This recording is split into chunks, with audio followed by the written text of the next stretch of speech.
بسم اللہ الرحمن الرحیم فإن أعرضوا فقل أنذرتكم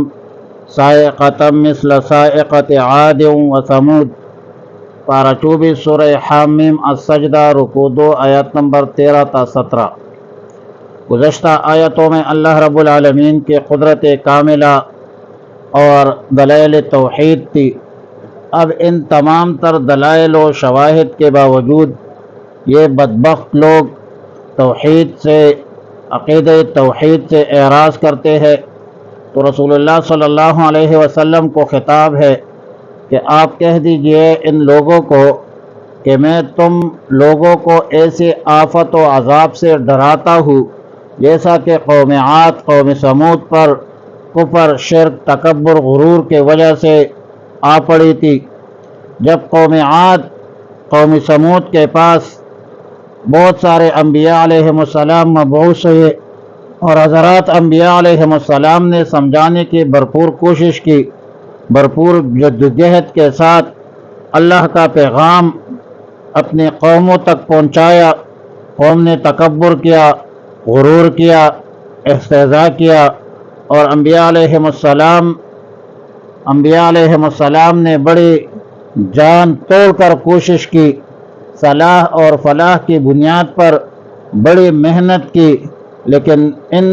بدبختوں نے بربادی کا، ہلاکت کا راستہ اختیار کیا۔ سرکشی کی وجہ سے ان پر عذاب نازل ہوئی، جبکہ انبیاء علیہم السلام نے عذاب روکنے کے اساس پر بھرپور کوشش کی، آگے سے کوشش کی، پیچھے سے کوشش کی، مختلف زاویوں سے کوششیں کی کہ اللہ تعالیٰ کے نافرمانی اختیار مت کرو، نرمی اختیار کی، سختی اختیار کی، خدمت کی۔ جیسا کہ دلالت اور گمراہی کے حوالے سے ابلیس جو ہے اس نے بھی آگے سے پیچھے سے ثم لآتینہم من بین ایدیہم ومن خلفہم وعن ایمانہم وعن شمائلہم، یعنی آگے سے پیچھے سے، دائیں سے بائیں سے ابلیس بھرپور کوشش کرتا ہے، اور اس نے کہا تھا کہ میں بنی آدم کو گمراہ کروں گا۔ تو ہدایت کے واسطے انبیاء علیہم السلام نے بھی ہر زاویہ سے مکمل کوشش کی اور فرمایا کہ اللہ تعبدوا الا اللہ، اللہ کے بغیر کسی غیر کی عبادت نہ کرو، اللہ کی ذات اور صفات میں کسی کو شریک مت بناؤ۔ پھر قوم نے جواب دیا لو شاء ربنا لانزل ملائکۃ، اگر ہمارے پروردگار کو یہ منظور ہوتا تو کسی پیغمبر کو بنا کر بھیجتے، فرشتوں کو بھیج دیتے، پیغمبر کو کیوں بھیجا ہے؟ مطلب اس نے پھر وہی دیگر اقوام کی طرح بشریت کا جو علت ہے یا اعتراض ہے وہ اٹھایا،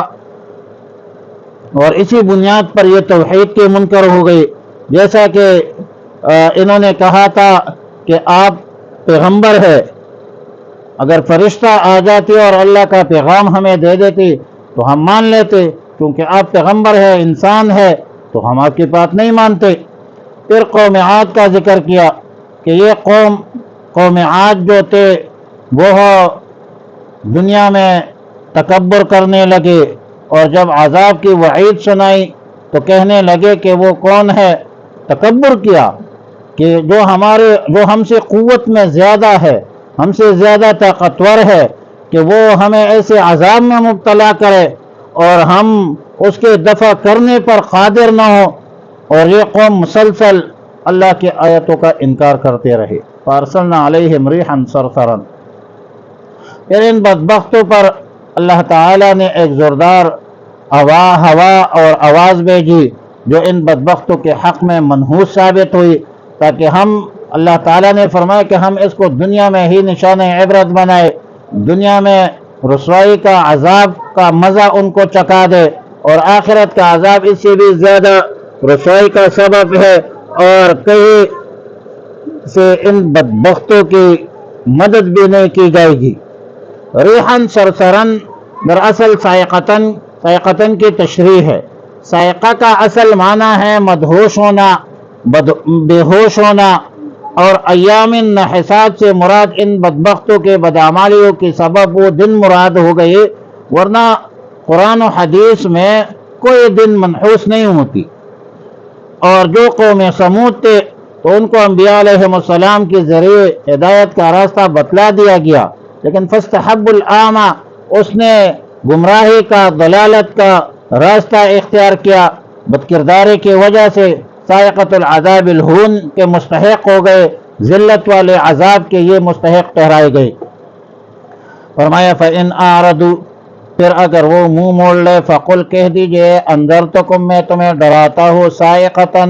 کڑک سے، مثل صاعقۃ عاد و ثمود، جیسا کہ کڑک آواز آئی تھی قوم عاد، قوم ثمود پر، اذ جاءتہم، جب آئے ان کے پاس، الرسل، انبیاء، من بین ایدیہم، ان کے سامنے سے، ومن خلفہم، ان کے پیچھے سے، اللہ تعبدوا الا اللہ، کہ تم عبادت نہ کرو سوائے اللہ کے۔ قالوا، وہ کہنے لگے، لو شاء ربنا،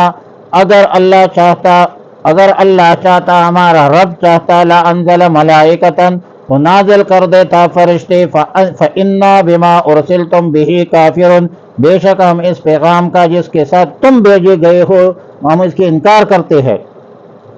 فاما عاد فاستكبروا فی الارض، پھر جو عاد تھے، قوم عاد تھے، وہ غرور کرنے لگے زمین میں، بغیر الحق، ناحق، وقالوا، اور کہنے لگے، من اشد منا قوتاً، کون ہے زیادہ ہم سے طاقتور، اولم یروا، کیا وہ نہیں دیکھتے، ان اللہ الذی، اللہ وہ ذات ہے، خلقہم، جس نے پیدا کیا انہیں، ہوا اشد، وہ بہت زیادہ ہے، منہم، ان سے، قوتاً، قوت میں، وکانوا، اور وہ تھے، بآیاتنا، ہمارے آیتوں سے، یجحدون، انکار کرتے تھے، وارسلنا علیہم ریحا، پھر بھیجے ہم نے ان پر ہوا، سرسرن، زور کی، فی ایام نحسات، نحوست والے دنوں میں، لنذیقہم، تاکہ ہم چکائے ان کو، عذاب الخزی، ذلت کا عذاب، فی الحیات الدنیا، دنیا کی زندگانی میں، ولعذاب الآخرت، اور آخرت کا عذاب، اخزا، اس میں تفضیل ہے، اخزا، بہت زیادہ رسوائی کرنے والا ہے، وہم لا ینصرون، اور ان کی مدد نہیں کی جائے گی،